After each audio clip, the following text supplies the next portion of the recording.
So I'm with Simon right now. Simon was the editor of a legendary West Bromwich Albion fanzine called Grorty Dick, and we're sitting in a lovely real ale bar called the Wagon and Horses in Halesowen, not far from where Simon lives. And what's interesting about Simon is that he truly was one of the fanzine pioneers, but he's also still involved in writing and producing a fanzine today, as we shall hear. Firstly, Simon, then, as a West Bromwich Albion fan, albeit with a heritage in Hereford, Yes. which will come to be relevant later on, Okay. you were involved in a magazine initially that wasn't really a football fanzine, I suppose. No, it wasn't. Called Finger Post. That's right. My word, that goes back a while now. I think it launched in 1983. It was essentially a supporters club publication to boost the image of the Halesowen branch of the Albion Supporters Club. I'd seen a similar example on one of the Leeds United branches. I thought, I like this. And I'd always wanted to be a writer of some description, but truthfully probably never had the talent. And that was the nearest I was ever going to get to it. Yes, it started in 83, very, very, very much, about the supporters club members, who's well, who's matched, hatched and occasionally dispatched, all that sort of stuff. But I started getting influenced by other publications who were a little more outspoken, shall we say, than my efforts. I thought we were talking about the pioneers, really, of the fanzine movement. I mentioned particularly City Gent from Bradford City, which was going really sharply. And I'll mention a couple of national publications, including Off the Ball, which, I made it very clear that I thought, wow, this is something else. This is absolutely great. This is where I want to be. And so the content of what was a sports club publication started to change. Now, we were very fortunate at the time. The club had a very sympathetic secretary who allowed to sell inside the ground. So it was selling 1,500 copies, at the time. It wasn't desperately good, but at the time, and I'm sure people around in the 80s will understand, there was really absolutely nothing out there that really expressed views of supporters. We were sort of patted on the head. Here's an awful overpriced programme with absolutely no content in it, but buy it anyway, that sort of thing. When we were told earnestly that Albion's midfielder Carlton Palmer is no relation to golfer Arnold Palmer, and that's supposed to be important news. Oh, for heaven's sake. That sort of tosh. From there, though, my contents got so difficult for certain club officials to swallow. A sports club loved the money. They loved the money that was pouring in. They loved the profile being raised. What they didn't love was having to explain certain articles to the club board. Sadly, our saviour, Gordon Bennett, had moved on. He was rather disillusioned by then. So it was really only a matter of time. And I think the board is looking for an excuse. And they got one in the form of a notorious article written by a certain Mr. Goldberg. And when you look back on it now, actually, it's so innocuous, but it was just any old excuse. I think there was a line in there which suggested that the Albion board had acted in certain ways like the Chinese government in that sort of Tiananmen Square type era. And that was all it took. We were ejected from the ground.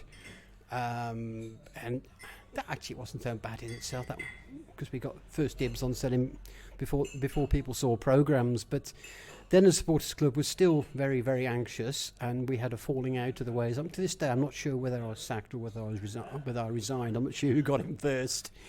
But I left that publication feeling very, very annoyed and frustrated. We didn't go quietly. My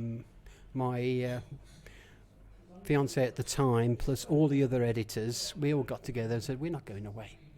We're going to do our own thing. So we contacted all the contributors, and everybody jumped into bed with us. So I thought, we've got a fighting chance here. So we started this new independent publication called Grorty Dick. And that was a bit of a shock, because, it was our money, And if it went wrong, it's going to get seriously expensive.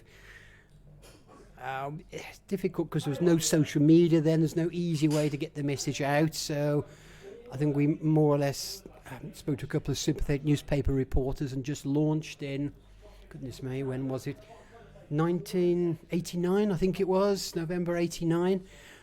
Issue 1 of Grorty Dick. We played it safe. We needed 1,000 copies. We needed 32 pages, although we probably could have filled more, just to try and make sure that the print bill wasn't excessive. But we sold a lot.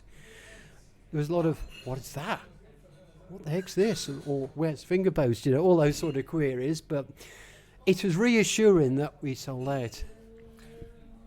I've written today, as it happens, about when I started off the ball, the existence of the National Federation of Football Supporters Club, who I no doubt had leaders who were well-meaning, but they were people who wore ties and suits to matches.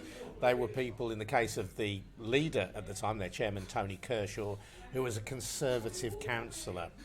And I just always felt that those people, who were the only people at the time who were given the ear of government, didn't really understand the passion of fan culture as I enjoyed it. And I was never party to or any kind of advocate of hooliganism, but I did like the boisterousness of a football crowd. I loved the energy and the noise of a crowd.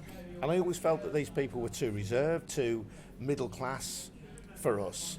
And from what you're saying, Albion's supporters club, who didn't really like some of the more outspoken content in Finger Post, were cut from similar cloth. Oh, absolutely. I mean, I understand what you're saying about National Fed. I mean, I used to be a representative for the Albion and go to meetings and discussing things like beauty pageants, which wasn't really what I travelled 100 miles to discuss. But there you go. Yeah, I mean, yes, Conservative with a small c and maybe a big C in many cases.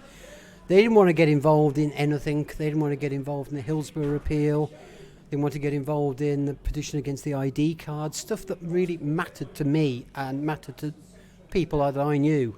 So it was really, really difficult. They staggered on with their own Finger Post for a while, and 2 editors came and 2 editors went because they had the same problems. But yeah, it's like a microcosm everywhere, wasn't it? There was no outlet for football supporters to actually say, hang on, what about us? In those days, football supporters weren't interviewed by the media, or it just started coming in. But before that, no football supporters, well, they're not very bright, are they? And not talk to them. What opinions have they got? And as it happens, we've got a lot of opinions, and there's an awful lot of intelligence and skills amongst us if people bother to tap into it. And in true fanzine style, you adopted a name for your newly independent publication that would cause people to say, huh? What? So for people who don't know, Grorty Dick is not some kind of publication that is suitable for the top shelf. Yeah, but isn't it great for marketing purposes, though? You can imagine the sort of, well, I'm happy to describe the sort of chants and cries on the street, that, get your dig here. Get your big dick here. We did an enlarged edition at the start of the season, so it's get your big dick here, and that did not get people noticing. But yeah, it is, and I've had to explain this thousands and thousands of times, quite disappointing really. It is a traditional black country casserole dish going back about 2 centuries, which is groats, sort of rolled oats, shin beef, onion, basically just a cheap casserole belly filler for people who hadn't got too much money to rub together. And of course, we also had a Latin motto, Semper Ti Fallant, which literally means they always fail you. They always let you down. They always let you down. They always fail you. Absolutely, yeah. And that was actually fairly accurate in that particular period. But it did give us a sort of veneer of sophistication. We got this Latin motto. We're different, we're not just savages in the street. And there, from 1989 onwards, we grew and we grew because the fanzine movement, if I can use that phrase, was growing everywhere, and every club had one, or 2, or 3, or 4. And you chronicled some of the darkest days in West Bromwich Albion's history. This was a club which traditionally was a member of the top division of English football, but which for 16 years, between 1986 and 2002, was outside the top division. So you had plenty to bellyache about as Albion supporters. And in some ways, in terms of sales, I'm guessing that helped. Yes, it did. I had the sort of motto at the time, in terms of times of crisis, people turn to their fanzine, which they all seem to at the Albion. It seemed to be the only place where people could really express their true feelings. The only alternative was the Saturday Night Pink, which you may get a couple of letters in, and it was heavily sanitised, or the local radio station, again, that was heavily sanitised and cut off, and the presenter often had agendas. So there wasn't too many outlets, and we filled the need. I mean, we were up to 2,500 copies at one time, which probably wasn't that far behind the club programme, which had improved, which was still remarkably bland and dull. You did have one or two run-ins with players, didn't you? Oh, goodness me. You like these stories, don't you? Players didn't always like what you wrote about them. No, So come on, spill the beans. Oh, what again? This is the gory bit everybody seems to like. Yeah, I mean, I was not a professional writer, and it was sort of learning on the job, so to speak. So in my earlier days, I was blunt, perhaps incautious. There was one central defender who didn't like being called a floodlight reflector because he hadn't got any hair. This is Paul Dyson. Paul Dyson, yes, who made a point of telling me when he and I were carrying a bench onto a pitch, pre-season friendly. Then there was, I can't even remember what had upset them particularly, but there was two other, shall we say, more excitable players who made a point of cornering me at certain locations and giving me the benefit of all their industrial language at one go, because something they objected to. Although, ironically, both of them left the club fairly quickly afterwards, so maybe my point was proven. Was one of them Robert Hopkins? He was, yes. Yeah, yes. So Robert Hopkins, a fairly legendary player, a Birmingham City fan who'd briefly played for Aston Villa at the start of his career, was then part of quite a notorious group of players under Ron Saunders at Birmingham, including Noel Blake and Tony Coton, if memory serves me correctly. They were guys who enjoyed going out and having a good time socially, I think it's fair to say. Yeah, and then very discreetly put. And Hopkins came to Albion, and his style was uncompromising, to say the least, but also off the field as well. Then what did he do? Did he threaten you? Goodness me. I just remember a torrent of words coming my way, which include, if you took the four-letter words out, there wouldn't be much left. That's best I reckon, because we are going back a long way here. And I also upset Tony the Belly Kelly for a predictable comment about his weight, but he was seriously overweight. But clearly, it was an issue he wasn't willing to address. So he took issue with you as well? Yes. I remember I was outside the ground and the club minibus drew up, and the door slammed open, and Tony the Belly Kelly emerged with a rather worried-looking Andy Gray behind. Tony told me exactly what he thought of me, and then Andy Gray tugged him back in, and the door shut, and off they went. I thought, oh, thank you very much for that. It's quite a revelation of a kind of different time in football, isn't it? Because I don't know whether it's because Albion have had relative success in the years since then, or whether footballers have become better protected and built better walls around themselves, although of course they are still now assailed on social media. But the idea that you, as a willing amateur who's making a fan-driven magazine, could get under their skin to the point where they thought it was worth threatening you. I guess they saw that as being some kind of threat to their career, but because of, I don't know how many copies we sold, but I think other players just laughed it off. I remember doing having some spoof cartoons of Carlton Palmer, because he was, in his very young days, he was very, very tall, and his nickname was Too Tall, and legendary, he got his legs twisted over and fell over a lot. So we did some cartoons on that, and although I don't know what Palmer thought of it, but the rest of the players loved it, and apparently he went up on the dressing room wall. So, yeah, it swings around about. I think I learned from that, and hopefully the players did. That there are other ways of doing things. Yeah, although the bluntness that you describe, the straightforwardness, is something that you don't see in local newspapers. Because the journalists have a professional relationship with the players and they have to see them again the next day at training to get more quotes from them. Local radio, likewise, the guys who report on that want to keep good relations because they've got to go back. You were just giving a fan view from the terraces, from the stands. So in a sense, you had a bit more license to be critical of players. Oh, I did, and I did a lot. But I think they get to the point where you think, sometimes it's better to be positive than negative, and being negative all the time is probably not good for anybody's mental health.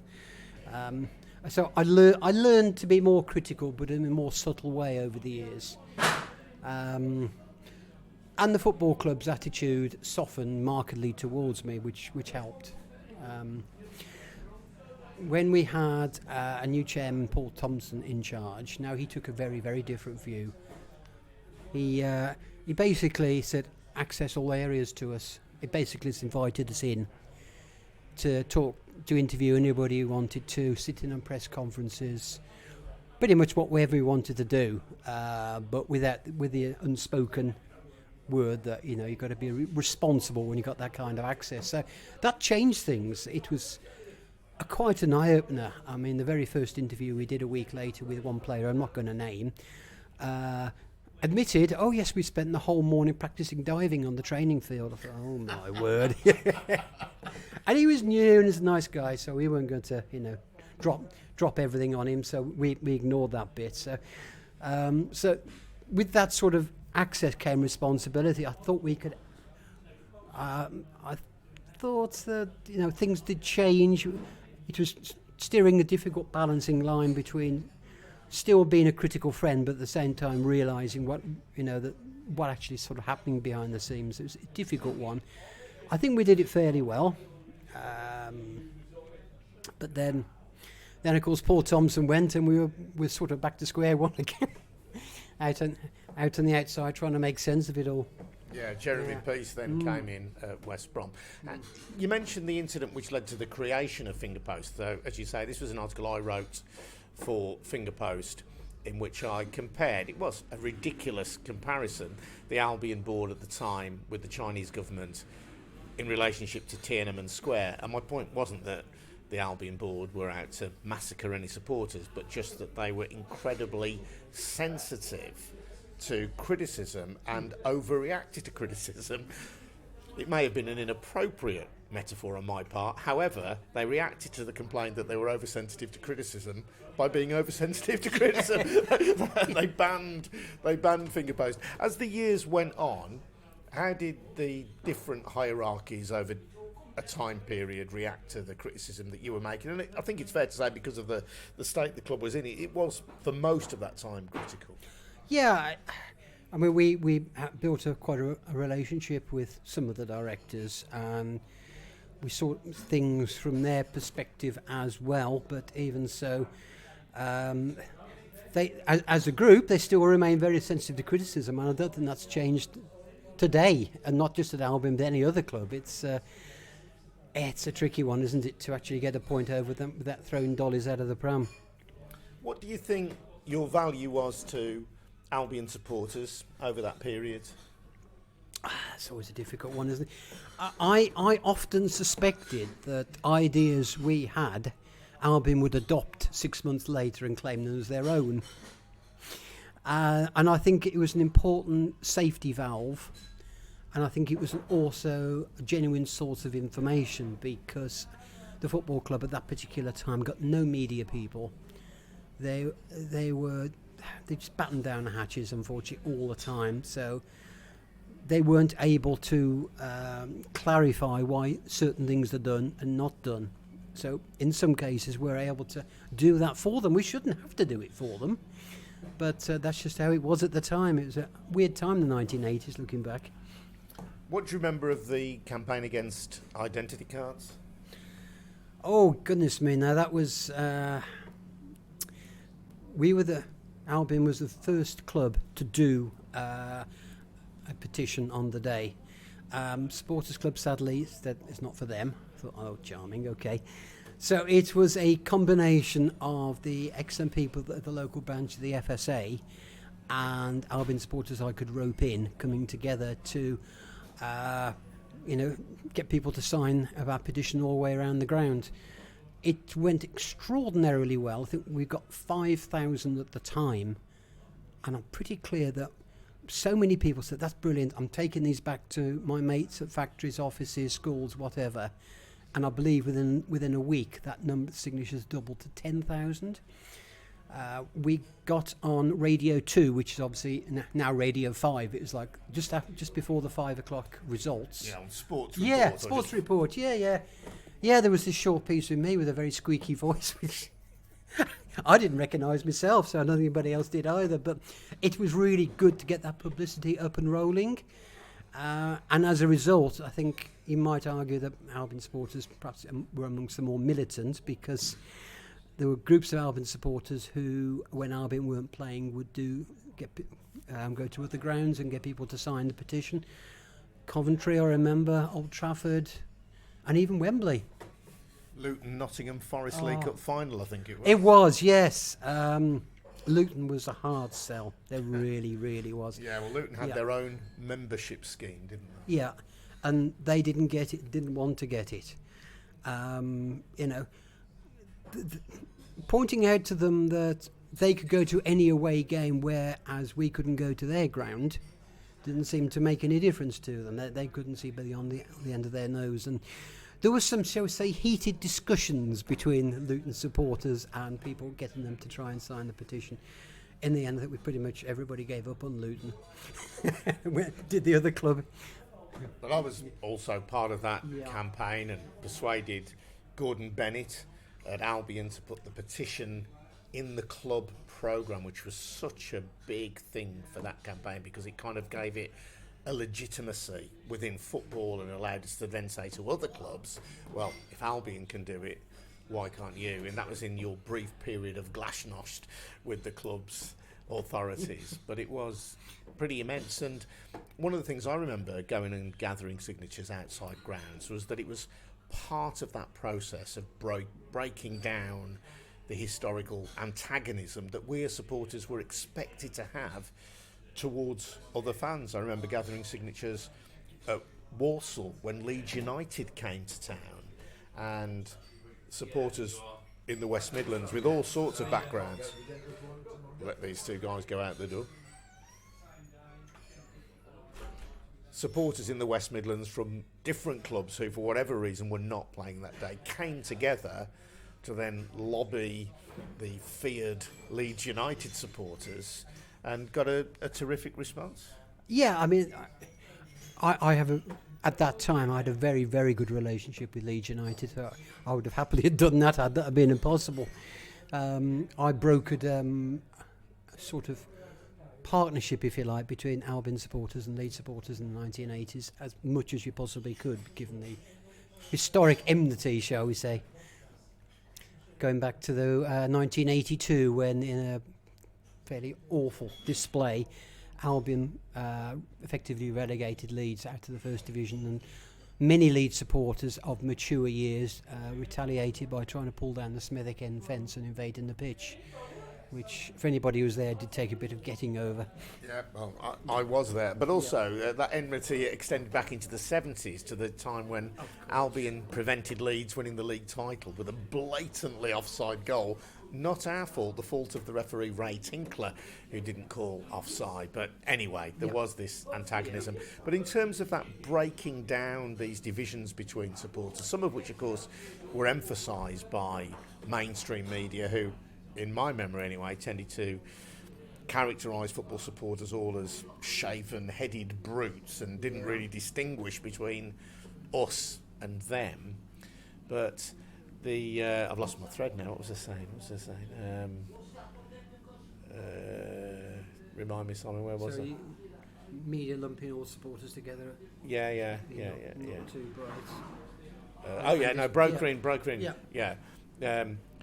During that period, encouraged to do so by mainstream media, who tended to stereotype us all as kind of shaven-headed thugs when we manifestly weren't. You, and through your good offices with the supporters club, which you still had some good links with, ensured that Albion supporters started playing regular games against fans of other clubs, and this became a kind of a routine thing over many years, with rival supporters getting together, having a serious match before the main match, but then also having a very good social get-together before kickoff.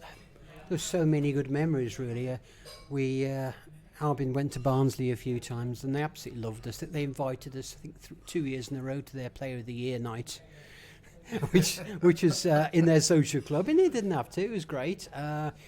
When I took a coach load of supporters up to Ellen Road, we played a match. Then we got a tour of Ellen Road. Then they fed us, and little bonds started to build. And we played Stoke every year, home and away, and it's almost like every player knew every other player in the opposition team, And, both sides really, really wanted to win. Just like on the pitch, it was quite brutal at times, but everybody had a beer afterwards and was quite civil about it. And was this at supporters club level, or was this fanzine to fanzine level? It's a bit of both. You may even recall there was some fanzine six-a-side tournaments run at the time. There was the Merthyr fanzine did an excellent one, the Frog of Friendship, and people travelled down from as far as Scotland to put a team in. And the Albion team won it one year, and the trophy was presented by the Welsh FA secretary, and we asked him very nicely, is this a passport into Europe? Sadly it wasn't. But I think it's important for people to realise that getting football supporters, rival supporters, to meet before matches and have a competitive game of football amongst themselves, but then to socialise before kick-off, these days, for most games, that can now be taken for granted, at least at certain pubs and involving most fan groups. There are still exceptions, but mostly now that has become, happily, a routine feature of going to football. In the mid-80s, that was a revolutionary act. It was, yeah. The Albion team, I think, was one of the first. Nottingham Forest Supporters Club has sent us an invite, please play a football match. We haven't got a team. We better put the team together. Hey, I think it was about 82, 83, so we put a team together, and it just built from there. And it ran, this particular team ran for, 15, 20 years. Met an awful lot of people. Went to Wales for tournaments, Scotland for tournaments. Went to lots and lots of league games. It was stupid kick-off times, because if you're kicking off at 10:30 in the morning and the ground, which is 150 miles away, it's a long old day. But there was people willing to do it, and the places clubs where we went to, London, Barnsley, Hull City. They made us very, very welcome, and that's the sort of culture that was going on, but nobody really took any attention. Yeah, so in some senses that predated fanzine culture, but was very much of fanzine and fostered by fanzine. Yeah, there were some genuine fanzine teams. I set up a match between what was supposedly a Hereford, the Hereford Talking Bull fanzine team against the West Brom Grorty Dick team. Okay, they weren't all directly connected, but the principle was there, and we played on the Hereford ground, and it was an absolutely memorable game. Not least, I suppose I shouldn't really share this, but one of the visiting players brought his girlfriend, who was very willing to join everybody in the showers afterwards. So you don't forget games where that particular element is involved, shall we say. And this was an era, as well as of fans coming together, sadly an era of hooliganism and violence at matches. And you and I were involved in...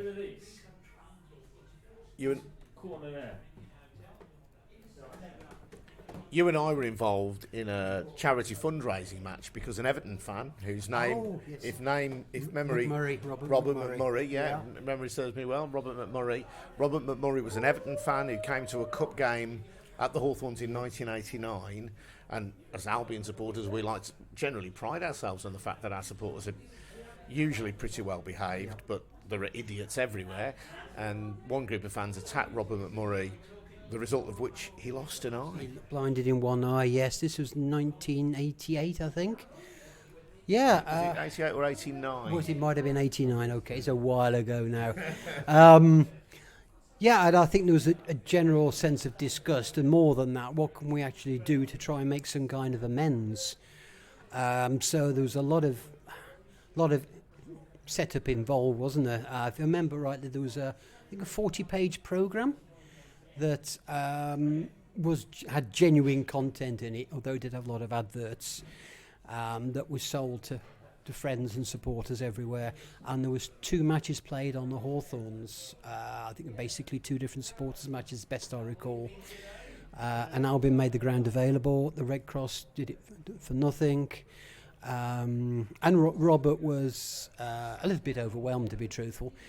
In the end, we raised £3,000, which at the time that was sufficient to put down on as a deposit for a mortgage, which is actually what he did with it, because he wanted to move into a house where his girlfriend couldn't afford it, and that allowed him to do it. So something positive came out of that. And there was a very boisterous social after the 2 games, I seem to remember. I think the Red Cow in Smethwick.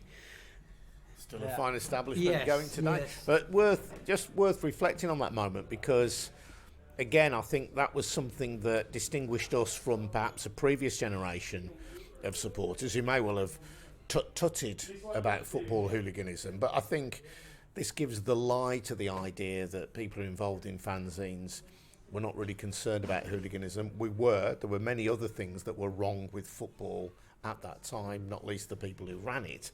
But hooliganism was an issue, and we were trying to do something constructive to challenge it. Yeah, absolutely, and also trying to challenge the media stereotypes that, unfortunately at that time, people reading certain newspapers would believe that there's violence at every game, every weekend, and that was never ever the case. There was possibly violence at 1 in 50 games, on a Saturday, and of course everybody's swooped in on that one. I remember an infamous quote by Jeremy P. said, "Oh yes, I'm an Albion supporter, but I wouldn't go for 10 years because of the hooliganism." I thought, really? If you were a supporter, Jeremy, you'd be there. It was really never ever that bad. Yeah, you'd know that it wasn't that bad, wouldn't you? Despite occasional pretty serious outbursts. And towards the end of your time at Grorty Dick, Albion got much more successful. They were starting to develop again as a top division club, but that brought you into conflict with some supporters. Yeah, I mean, we were under pressure from all sides. And truthfully, we're probably getting a bit long in the tooth. We've been doing it for 13, 14 years, and we'd seen everything and written about everything, and we're just repeating ourselves now. Premier League was difficult because of all the restrictions around image rights. Photographs become a real problem that weren't before.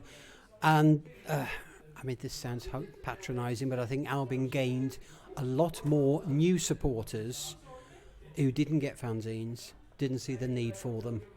I mean, the internet was growing, so that was their channel for venting, if you like. And these new supporters, they didn't think criticism was in order, even though it's merited. And many of them, I think it's a new generation thing, television's made it worse, that some people decide that they know better than anybody else. They haven't done any research, they haven't spoken to anybody in the know, they haven't tapped up journos, they haven't tapped up directors, they just know. And when you have a few of those, throwing abuse, or literally throwing things, including punches, then you think, what am I doing all this for, Because we were basically unpaid volunteers. Did one of your sellers then, or you, who got attacked? Bizarrely, the wife of one contributor was hit, and I know one of our other contributors got hit. Others were threatened. Because of what? Because they did, because of what they perceived as in the fanzine. They didn't buy it. They didn't know what was in it, but they'd been told it was terrible and disgusting and disgraceful. And what did they think had been written? The issues really revolved around the Albion manager, Gary Megson. Some people thought that he could never ever do anything wrong. Everything he did was pure genius, and that's not the case for anybody, is it? Everybody's human, and we can all learn. We can all take positive criticism, or should do.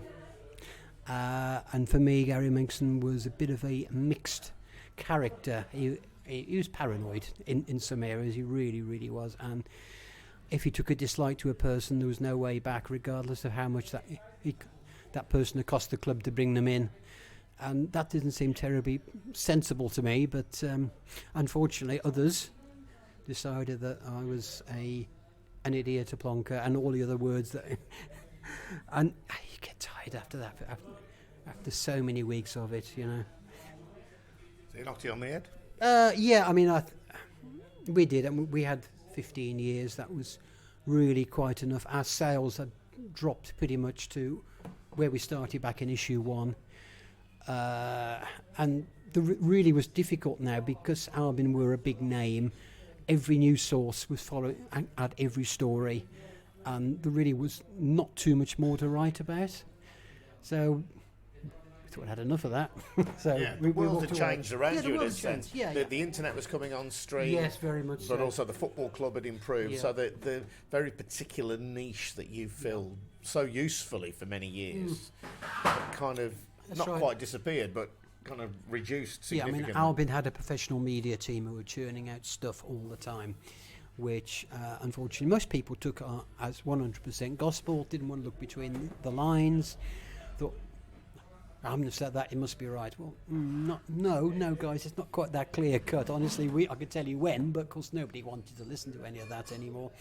And, you know, there was chat rooms and all sorts, so people could go and vent off in there, and it didn't cost them anything.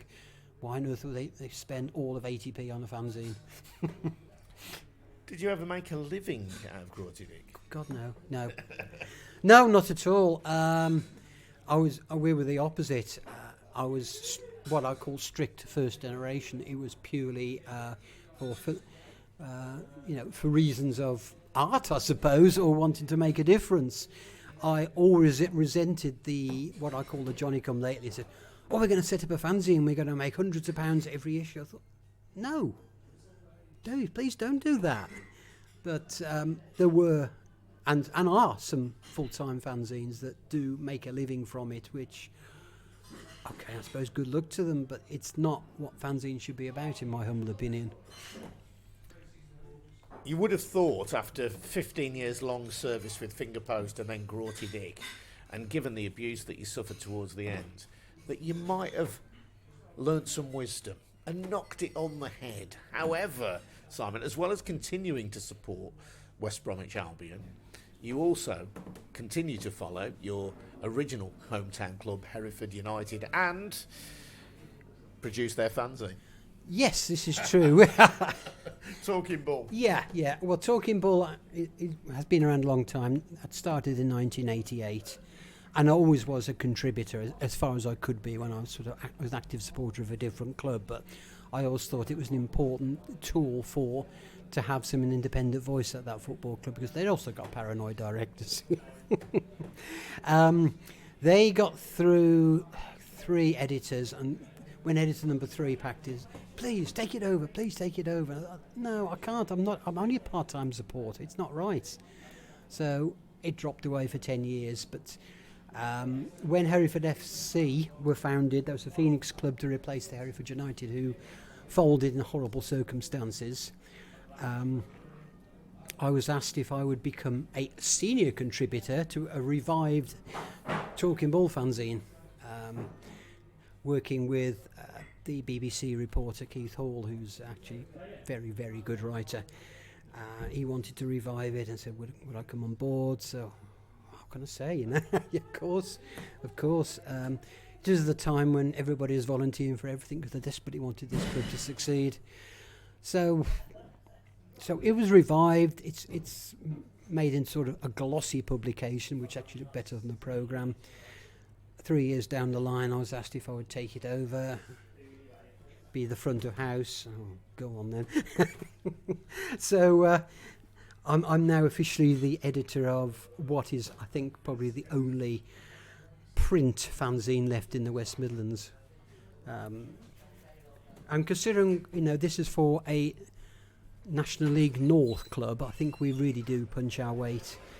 It's a little bit unfortunate that I get on very well with editors of non-league fanzines, but most league fanzines, they're so patronising, absolutely shocking. There's no need for it. There really isn't. Yeah, nice little fanzine. Now go away. Right, I can blow you lot away, you Johnny come latelys, because I've been doing it for decades, and I think I'm rather better at it than you are. But yeah, more than 3 decades now. What would you say, Simon, are the achievements of the fanzine movement? Oh, you're putting me on the spot here, isn't it? I think to change how football is written about, or some of the first generation of fanzine writers went into mainstream media, and that influence made a difference. I think supporters are always consulted now. There's always a supporter spokesman, isn't there, for just about any kind of issue. And those guys who left the first generation, I'm trying to remember the guy who did the wonderful Boston United fanzine, who's now a comedian and an author. Richard Smith. I think it is, yes. No. From Behind Your Fences. Right, yes, he was the first generation. And then there's Mike Teicher, who went on to do all sorts of things. And I think maybe still connected to When Saturday Comes in some way or other. I think it just changed the whole view of supporters that, we're not slavering, bald-headed hooligans, We are perfectly normal people and perfectly capable of coming to our own decisions without being told what to think and what to say.